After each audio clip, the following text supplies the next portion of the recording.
ಎಲ್ಲ ನನ್ನ ಪ್ರೀತಿಯ ದೃಶ್ಯಕಲಾ ಆಸಕ್ತರಲ್ಲಿ ಹಾಗೂ ಚಿತ್ರ ಕಲಾವಿದರಲ್ಲಿ, ಕಲಾ ಅಭ್ಯಾಸ ಮಾಡುತ್ತಿರುವ ಕಲಾ ವಿದ್ಯಾರ್ಥಿಗಳಲ್ಲಿ ನನ್ನ ನಮಸ್ಕಾರಗಳು. ಹಿಂದೆ ಕಾಣಿಸ್ತಾ ಇರುವ ಬೆಟ್ಟದ ದೃಶ್ಯವನ್ನು ನಾನು ನನ್ನ ಚಿತ್ರದ ವಿಷಯವಾಗಿ ಆಯ್ಕೆ ಮಾಡಿಕೊಂಡು ತೈಲವರ್ಣದ ಬಣ್ಣದಲ್ಲಿ ಈಗಾಗಲೇ ಚಿತ್ರವನ್ನು ಚಿತ್ರಿಸಿದ್ದೀನಿ.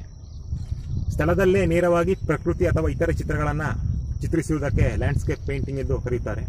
ನಾನು ಈ ಒಂದು ಬೆಟ್ಟದ ದೃಶ್ಯವನ್ನು ಕ್ಯಾಮ್ರಾದಲ್ಲಿ ಫೋಟೋಗ್ರಫಿ ಮಾಡಿ ಆ ಫೋಟೋವನ್ನು ಮನೆಯಲ್ಲಿ ಅಥವಾ ಸ್ಟುಡಿಯೋದಲ್ಲಿ ಇರಿಸಿಕೊಂಡು ಆ ಫೋಟೋವನ್ನು ನೋಡಿ ಚಿತ್ರಿಸಬಹುದಾಗಿತ್ತು.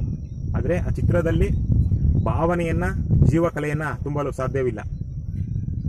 ಬೆಟ್ಟದ ದೃಶ್ಯವನ್ನು ನೇರವಾಗಿ ಚಿತ್ರಿಸುವಾಗ ಬೆಟ್ಟದಲ್ಲಿನ ಗಿಡಮರಗಳ ಹಚ್ಚ ಹಸಿರು, ಬೀಸುವ ಗಾಳಿ, ಕ್ಷಣ ಕ್ಷಣಕ್ಕೂ ಬದಲಾಗುವ ಸೂರ್ಯನ ಕಿರಣಗಳು, ಚಲಿಸುವ ಮೋಡಗಳು, ಹಾರುವ ಹಕ್ಕಿಗಳು, ಪ್ರಕೃತಿಯಲ್ಲಿ ಆಗುವಂತಹ ಈ ಚಮತ್ಕಾರಗಳು ಚಿತ್ರಿಸುವ ಕಲಾವಿದನ ಮನಸ್ಸಿಗೆ ಹಿತವನ್ನು ಉಂಟು ಮಾಡುತ್ತದೆ.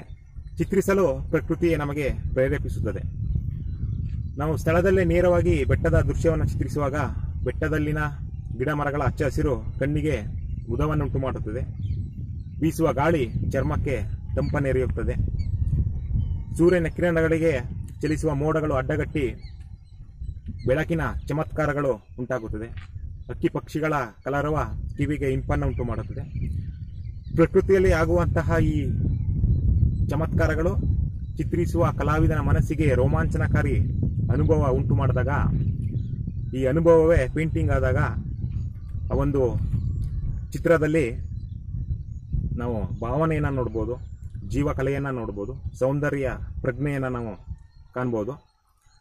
ಹಾಗೆ ಲ್ಯಾಂಡ್ಸ್ಕೇಪ್ ಪೇಂಟಿಂಗ್ ಮಾಡುವಾಗ ನಾವು ಫೋಟೋಗ್ರಫಿಯನ್ನು ಹೆಚ್ಚು ಬಳಸುವುದು ಸೂಕ್ತವಲ್ಲ.